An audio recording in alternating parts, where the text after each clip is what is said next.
There is a space that used to exist aboard the Queen Mary that had become somewhat of a mystery to me. In this video, we're going to talk about the maids and valets aboard the ship. Now, to provide a bit of context, a few Saturdays out of the month, I host a 90-minute live stream with my friend and colleague, Stephen Ablonczy, who has been researching the ship his whole life and is someone I would consider a historian on the subject. On our very first live stream about the Queen Mary's lost and abandoned places, we discussed all the dining spaces on our deck, and we were satisfied that every dining space on that level had been thoroughly covered. Except one viewer, J.W. Rogers, mentioned that we forgot to talk about the spare dining room used for the passengers' maids and valets. The dining room was labeled on my deck plans as an annex. I mentioned this to Steve, and he realized that he had totally forgot about it as well. You see, most 20th century ocean liners prior to the Second World War had a separate dining room or saloon for the passengers' servants. And we knew Queen Mary had to have one, but we didn't know where exactly it was, and frankly, we forgot to research it prior to the episode. Steve went to work looking for the information on it, and I did as well. Now, let's keep in mind that not everyone watching this video knows exactly what maids and valets are, and so I must take a moment to explain it.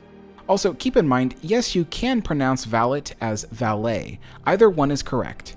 However, I think of valet as people who park your car at a restaurant, and a valet as a guy who works for you as an assistant. Maids and valets were the servants who worked for people of the upper and middle classes of society. They often traveled with their employers wherever they went. This is somewhat similar to a personal assistant, except that the maids and valets lived with their masters.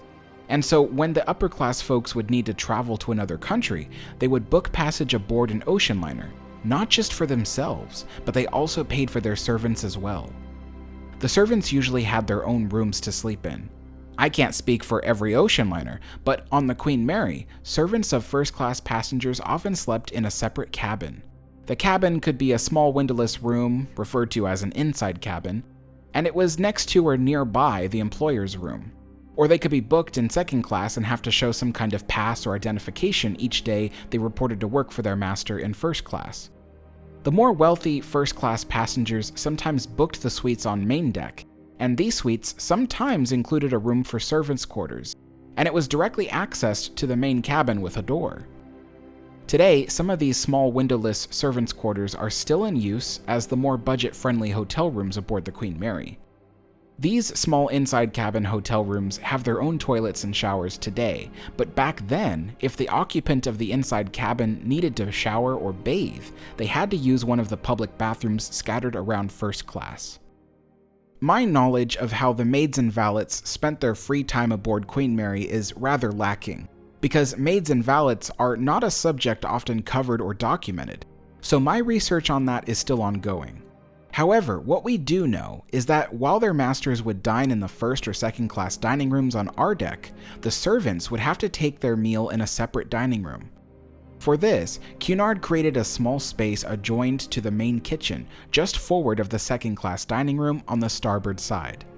This area is sometimes labeled as an annex, but as my friend Steve had shown me, it was a dedicated dining space.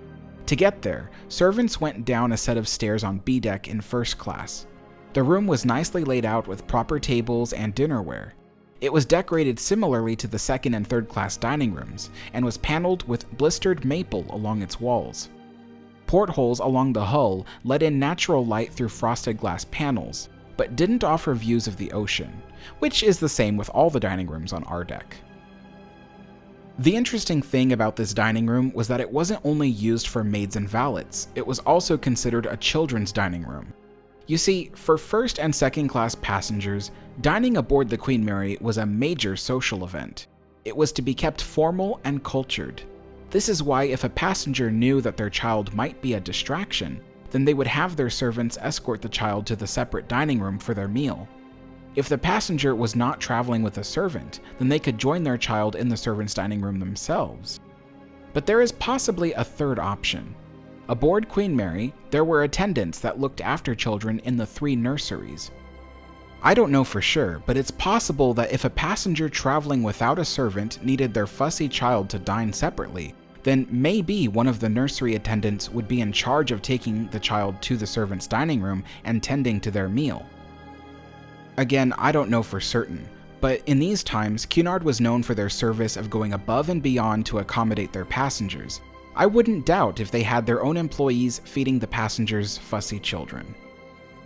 When the Queen Mary was converted to a hotel in Long Beach, the servants' dining room was cleared out and was used as additional kitchen space. The staircase that led down to it from B deck was removed and decked over. The B deck access to it remains a storage closet today.